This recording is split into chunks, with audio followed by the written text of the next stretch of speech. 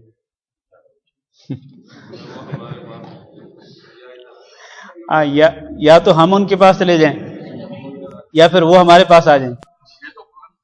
جی جی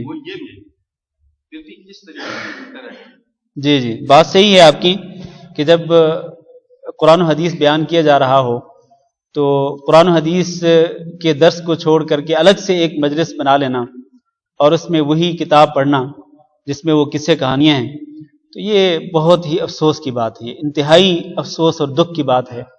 ہونا یہ چاہیے کہ ایسے لوگوں کو بھی ایسے ہی درس میں شامل ہو جانا چاہیے کہ جس میں قرآن و حدیث کو بیان کیا جا رہا ہو، یا پھر کم از کم اگر وہ اس کو صحیح نہیں سمجھتے تو کم از کم ہمیں سمجھائیں، پھر ہمیں سمجھائیں کہ بھئی آپ جو کہہ رہے ہیں وہ غلط کہہ رہے ہیں اور ہمارے پاس جو چیز ہے وہ صحیح ہے، تو ہمیں سمجھائیں، یا وہ ہم سے سمجھیں یا پھر ہمیں سمجھائیں. یہی ہو سکتا ہے نا، اور تو کچھ نہیں ہو سکتا ہے. تو ایسے بھائیوں کو محبت پیار کے ساتھ دعوت دینی چاہیے کہ بھائی یہ جو قرآن و حدیث کا درس ہو رہا ہے اسی کو آپ سنیں، اسی کو فالو کریں. تو اچھے انداز سے اگر آپ دعوت دیں گے تو ہو سکتا ہے اللہ رب العزت آپ کے ذریعے کسی کو ہدایت دے دے. ہاں جی، بس آخری سوال ہے، اس پر انشاءاللہ ختم کرتے ہیں.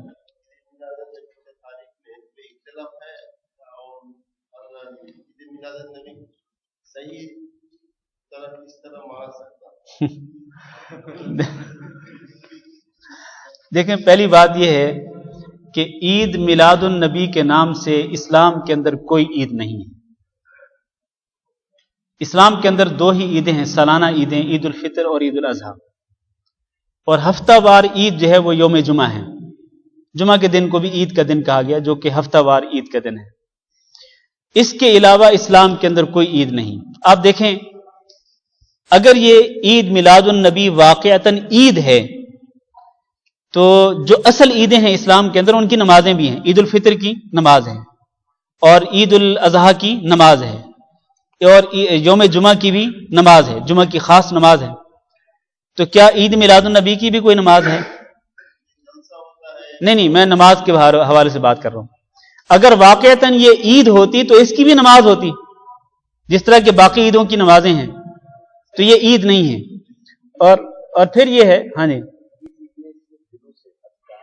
ہاں، تو یہ جو عید یہ ایک خود ساختہ عید ہے، لوگوں کی خود ساختہ عید، اپنی بنائی ہوئی عید ہے، ورنہ اسلام کے اندر اس عید کا وجود نہیں ہے. اور اگر اس کا اسلام کے اندر وجود ہوتا تو آپ ذرا غور کریں، اگر اس کا اسلام کے اندر وجود ہوتا تو سب سے پہلے یہ عید کون مناتے؟ سب سے پہلے نبی کریم صلی اللہ علیہ وسلم اس عید کو مناتے، اور پھر صحابہ کرام اس عید کو مناتے. آپ صلی اللہ علیہ وسلم کے جو خلفائے راشدین تھے وہ اس عید کو مناتے، اور اسی طرح ان کے بعد پھر ائمہ دین اس عید کو مناتے. یہ عید تو جس کو لوگ عید کہتے ہیں، یہ بطور عید، بطور جشن، یہ پہلی 6 صدیوں کے اندر اس کا وجود ہی نظر نہیں آتا. پہلی تقریباً 5.5 پونے 6 صدیوں کے اندر، پونے 600 سال کے اندر اس کا وجود ہی نظر نہیں آتا امت مسلمہ کے اندر. اس کو 6 صدی کے آخر میں ایجاد کیا گیا ہے، اس کو عید کی شکل دی گئی، اس کو جشن کا ایک جشن کے طور پر پیش کیا گیا. اور دیکھیں، دکھ اور افسوس کی بات یہ ہے کہ ہر سال اس جشن کے موقع پر نئی نئی چیزیں سامنے آ رہی ہیں. اس سال جو میں نے دیکھا، جو پچھلے سالوں میں نہیں دیکھتا تھا، اور اتفاق سے اس سال میں